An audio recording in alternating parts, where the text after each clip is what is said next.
Right now, the world thinks it's watching an oil crisis unfold, and on the surface, it makes sense why. Because energy markets are all over the place, and governments across Europe and Asia are scrambling to hold emergency meetings, and all of the panic can be traced back to one place: the Strait of Hormuz, a narrow strip of water that provides the only sea passage from the Persian Gulf to the open ocean. And every single day, roughly 20% of the world's oil passes through it, which makes it the single most important choke point on the planet. And the general consensus is pretty clear. If something goes wrong here, the global economy is totally fucked.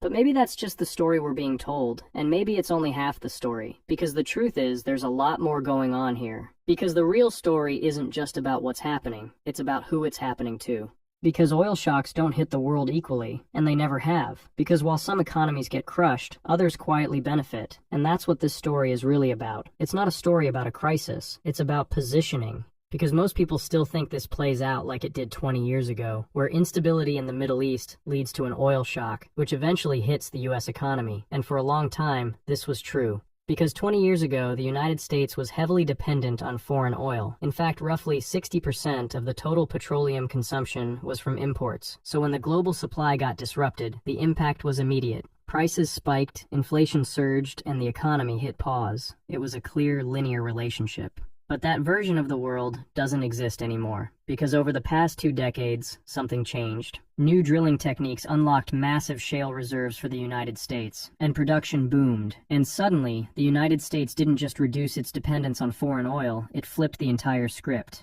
Because if you fast forward to the present, the United States is the largest oil producer in the world, which means the old narrative, it's outdated. Because now, the United States isn't on the same side of the trade anymore. So now the question becomes, then who actually is exposed? And this is where you get to the real story. Because most of the oil moving through the Strait of Hormuz isn't going to the United States. In fact, only 2.5% of it is. The majority of the oil in the Middle East is going somewhere else, to Asia, and more specifically, China, India, Japan, and South Korea. Because together, these 4 countries account for roughly 75% of all the oil moving through the strait. So when people say a disruption here will shock the global economy, they're not wrong, but they're also missing something very important. It's an asymmetric shock, and it doesn't hit everyone equally. Because for the United States, a disruption mostly just becomes a price problem, and that's because oil is globally priced. So if supply tightens anywhere, oil prices rise all over, which hurts, but it's at least manageable. But for Asia, it's different. Because it isn't just a price problem, it also becomes a supply problem, and those are very different things. Because higher prices slow you down, but losing access to your energy supply, well, that's when things can start to break. Where factories slow, energy gets rationed and production stalls. It's the same event, but with completely different consequences. And this is where the story shifts from crisis to positioning. Because when supply tightens and prices rise, it creates winners and losers. And right now, the United States is on the winning side. Because higher prices don't just hurt, it also generates revenue. For producers, for exporters, and for energy companies. And the United States just happens to be the world's largest oil producer, which means the same shock that's creating global pain is also stimulating parts of the US economy. But oil is also only half the story, because there's a second layer that most people are completely overlooking: natural gas. Because the Middle East is also one of the largest exporters of liquefied natural gas in the world. And just like oil, a massive portion of it flows through the Strait of Hormuz. In fact, it's roughly 20% of the global supply of liquefied natural gas. And countries like Qatar and the United Arab Emirates send over 90% of their liquefied natural gas exports through the strait. So if the strait gets disrupted, it's not just the oil markets that tighten, it's gas markets too. And once again, this is where the United States shows up. Because over the past decade, the United States has quietly become the largest exporter of liquefied natural gas in the world. Which means the same dynamic repeats. One region loses supply, and another steps in to sell it. And the markets are already beginning to react to this, which is why we're seeing energy companies rise and exporters benefit. Venture Global, one of the fastest growing LNG exporters, has seen its stock jump nearly 40% in the past month. And Cheniere Energy, the largest LNG exporter in the US, is up nearly 15%. And on the crude oil side, we're seeing the same thing. And that's because scarcity doesn't just create risk, it creates opportunity. And here's the thing, bottlenecks don't just exist in oil markets, they exist in technology too. Because right now we don't have a shortage of AI tools. We have the opposite problem: too many models and too many options, and no clear answer on which one you're actually supposed to be using. Which brings us to the sponsor of today's video, Abacus AI. Because what they've built is a way around this problem. If you go to Abacus AI, you get access to all the top AI models in one place. Models like ChatGPT 5.4, Gemini 3.1 Pro, and Claude Opus 4.6. And instead of having to jump between tools and guessing which one is best, you can just use their Route LLM feature to automatically choose the best model depending on your prompt.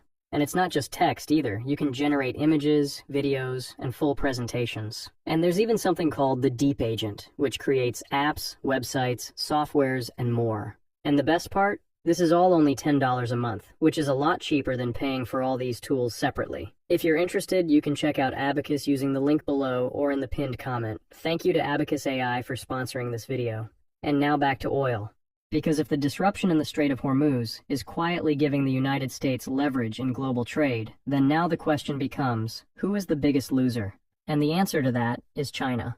But this is also where it gets complicated, because China saw this risk coming, and they've spent years preparing for it. They've been actively diversifying suppliers, building strategic reserves, and expanding imports from other countries like Russia, Brazil, and Venezuela. But even though China has hedged themselves with safeguards to buy them time, they still haven't fully eliminated the risk, and they're still exposed. Because China is the largest importer of oil in the world. They consume around 15 to 16 million barrels per day, and roughly 11 million of those barrels are imported. And a huge portion of that comes from one region, the Middle East, flowing directly through the Strait of Hormuz, which means the safeguards they've built don't eliminate the risk, they just delay it. Because in the short term, China can probably absorb the shock. In the medium term, they start having to draw down on their reserves. But if the disruption lasts long enough, well, that's when the real problems begin. Where it goes from an inconvenience to a structural problem. And that's because China doesn't just use energy, it runs on it. From manufacturing to exports to their industrial output.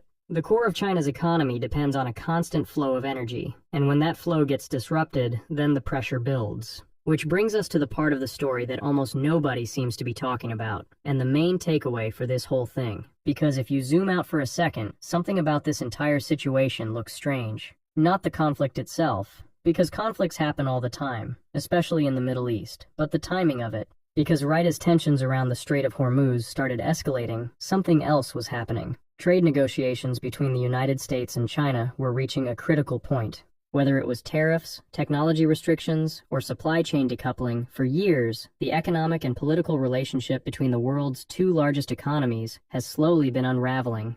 And maybe that's where the truth in this conflict really is, because maybe negotiations are not just about finding a solution, maybe they're about leverage. And if that's true, well, leverage comes from pressure. Economic pressure, market pressure, and sometimes energy pressure. And when you start looking at the whole situation through that lens, the Strait of Hormuz stops looking like an energy story and starts looking like it may be a geopolitical story between China and the United States. Because if one country can tolerate the shock, while another country feels the structural pressure from it, then the shock itself becomes leverage. Which means maybe the Strait of Hormuz isn't just a choke point for oil, and maybe it's also a choke point for power.